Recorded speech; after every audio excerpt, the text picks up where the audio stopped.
saksi dalam perkara ini dalam perkara ini akan memberikan keterangan yang benar akan memberikan keterangan yang benar dan tidak lain daripada yang sebenarnya.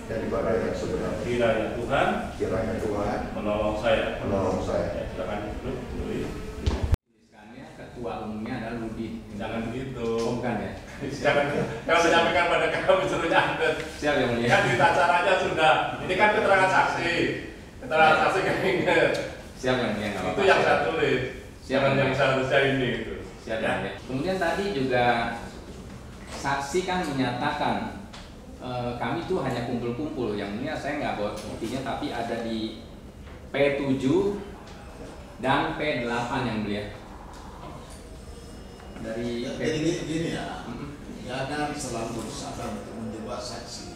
Kalau ada fakta di situ ya nanti itu aja dimunculkan. Apa yang diterangkan saudara jangan mau dijebak, mau ditekan berdasarkan ini masing-masing berdiri sendiri ya. Surat di situ bukti ada sendiri, di sana juga keterangannya sendiri. Bukan untuk saling menekan-nekan di sini. Baik.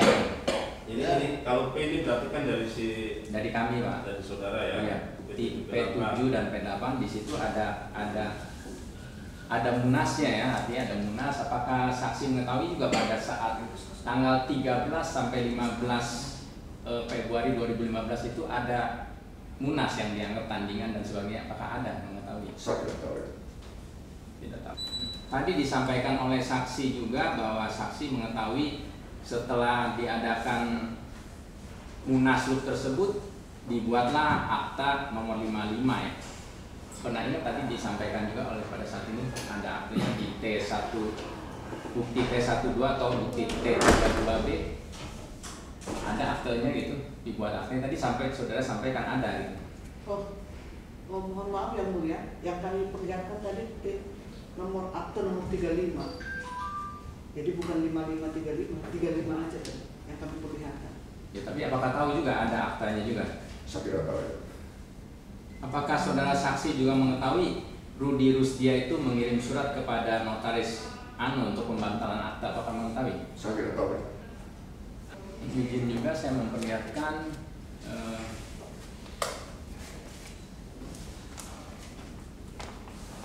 apakah pernah melihat juga tabloid ini? Saya tidak mengikuti kan semacam itu. Ada bukti-bukti ini nggak pernah lihat juga gitu? Tidak pernah, saya tidak mengikuti itu yang sama itu. Apakah saksi juga pernah mengetahui ada SK Kumham Rudi Demuladi menjadi Ketua DKI Jakarta? Saya tidak tahu. Ada di sini? Saya tidak tahu juga ya. Sementara cukup yang mulia karena saksi menjawabnya tidak tahu yang mulia. Kalau nggak tahu itu bilang tahu malah salah nanti. Siap yang mulia. Saksi kan udah sumpah. Siap yang mulia. Ya. Ada cukup? Cukup baik ya. Jadi nanti sampaikan dalam kesimpulan ya. Terima kasih saksi telah memberikan keterangannya. Ini kembalikan materi.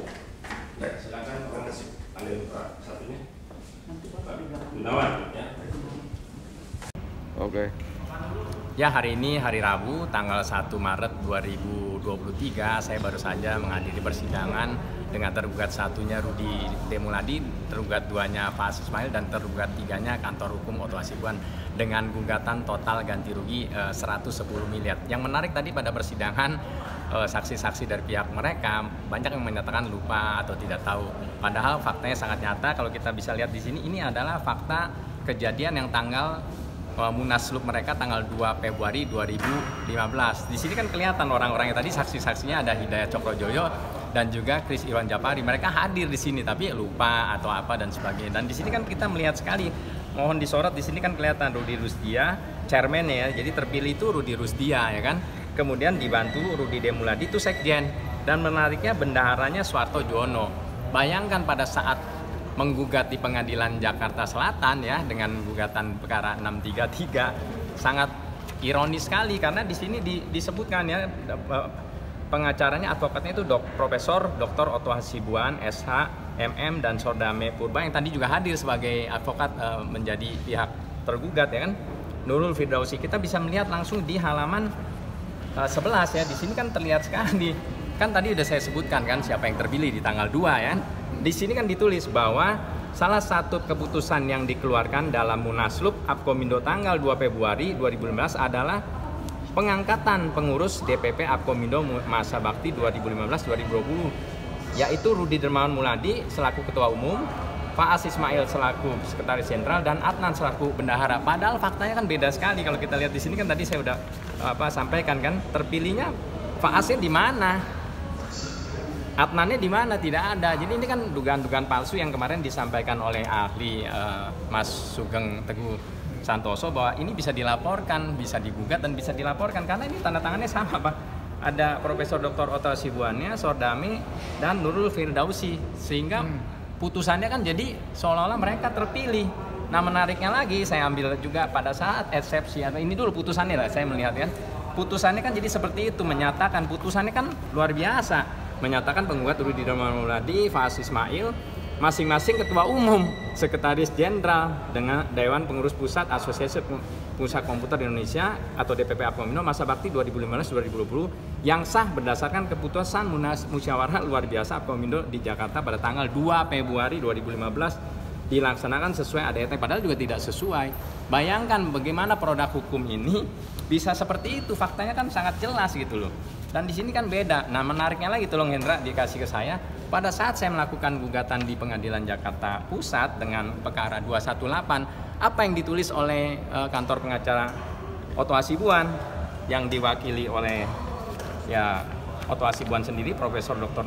Otto Hasibuan, SHMM, juga Sordame juga Purba SH, dan Kartika Justisia Utami SH. Jadi ada paling tidak ada 2 orang yang sama gitu yang membuat konstruksi hukumnya, bahwa di halaman 13 itu jelas di sini dituliskan bahwa sama juga ya tanggal 2 ya, tadi fakta kejadiannya juga tanggal 2 Februari 2015. Kemudian yang terpilih di sini mengadakan musyawarah tanggal 2 juga ya, caretaker telah mengadakan musyawarah Munaslup di Jakarta terpilih Rudi Rusdia MBA MA selaku Ketua Umum, tergugat 4 selaku sekretaris. Jadi tergugat 4 di sini Rudi Dermawan Muladi.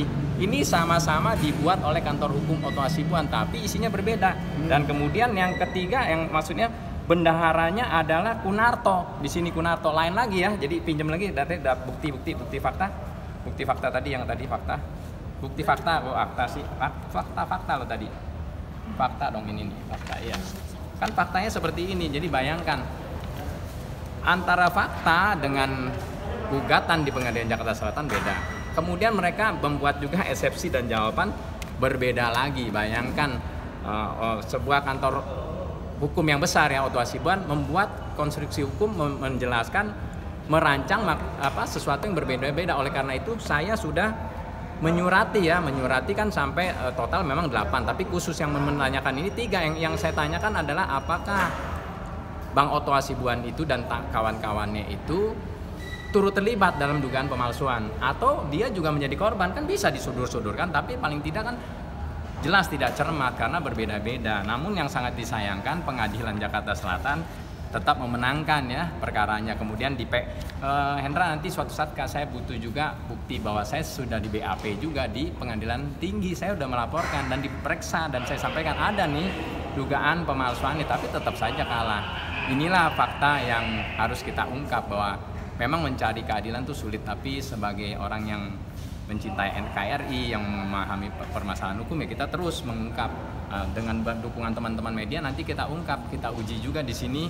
Tadi hakim sudah melihat ya, semoga di perkara ini saya bisa dimenangkan karena fakta-faktanya sudah sangat nyata sekali, dan ini sangat mempermalukan. Bahkan kalau disampaikan ahli yang lalu bahwa kalau memang ternyata advokatnya yang melakukan rekayasa menggunakan dokumen palsu, ya tangkap saja, seperti itu yang disampaikan ya. Ini saya mengutip, bukan saya ya kan, dikutip seperti itu. Tapi kalau memang bukan, ya tanggung jawabnya menjadi kliennya. Tapi kan ini jadi reka-reka, dan inilah dunia peradilan kita yang sangat kita hormati. Tentu semoga bisa mengungkap fakta-fakta, karena faktanya semakin jelas. Bahkan yang namanya Rudi Rusdia ini sudah menjadi saksi, memberikan keterangan. Kemarin mau hadir, tapi karena persidangan tertunda, beliau tidak hadir, tapi menyerahkan surat menyatakan bahwa yang terpilih memang Rudi Rusdia, bukan Rudi Dermawan Muladi. Bayangkan tadi juga disampaikan pada saat persidangan bahwa mereka bikin Munaslup ya gaya-gaya biasa aja, pokoknya penting kumpul menyatakan juga.